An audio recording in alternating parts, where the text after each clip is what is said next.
We grow up. An Indian water jar. Blue Sky was an Indian girl.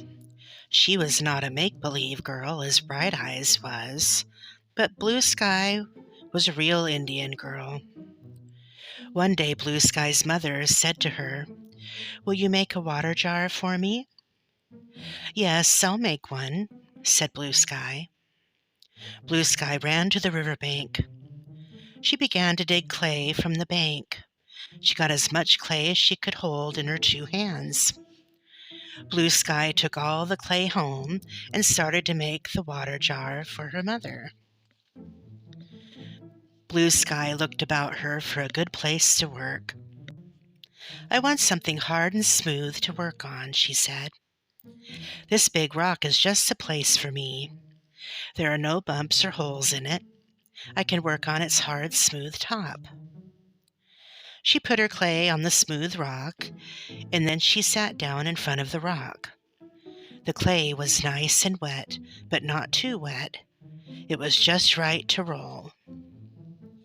First, Blue Sky made a little round cake out of a piece of the clay. That was to be the bottom of the water jar.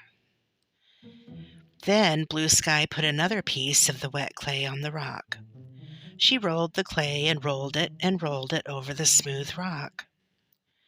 She rolled it until it grew long and thin, but Blue Sky kept on rolling the clay. It grew longer and longer. It grew thinner and thinner. At last, Blue Sky had a very long, thin roll of clay.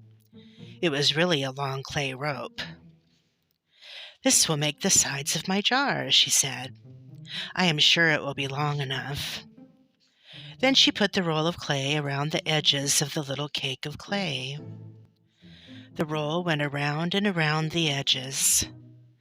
The sides of the jar grew higher and higher.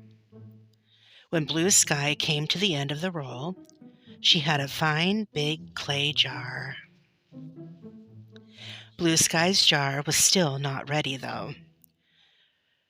There were many things that Blue Sky had to do before Mother could use the jar. Blue Sky wanted her jar to be smooth, so she pushed the rolls together with her fingers. Then she took a rock and worked it round and round over the sides of the jar. The rock smoothed the clay and made the sides of the jar even.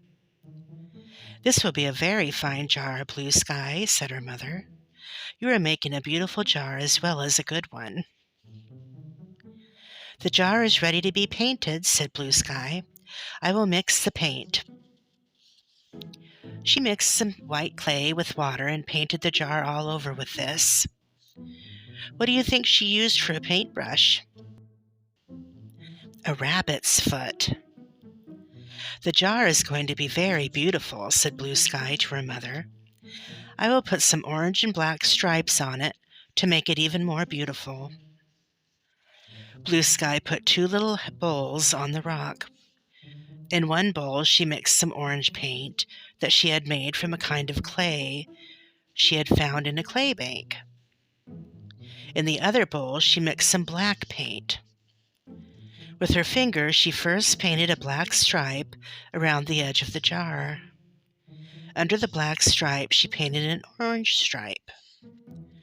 Then she put the jar in the sun. Blue Sky left the jar in the sun for 3 days. Then it was time to bake the jar. Blue Sky made a little hill of sand and rocks. On top of the hill she made a big wood fire. She put her bowl near it to get warm. When the rocks were very, very hot, she pushed the fire away and put her bowl on top of the rocks. She covered the bowl with hot sand. Then she made a new fire on top of the hot sand. She kept the new fire burning all day. That night she let it go out slowly. The next morning Blue Sky ran to get her jar. The fire had stopped burning sometime in the night, and so the sand was no longer hot. Blue Sky took the jar out of the sand and looked at it. It was a very fine jar from top to bottom. The orange and black stripes looked bright in the morning sun. Blue Sky took the jar to her mother. How pleased Blue Sky's mother was with the new water jar. Join me next time for more adventures.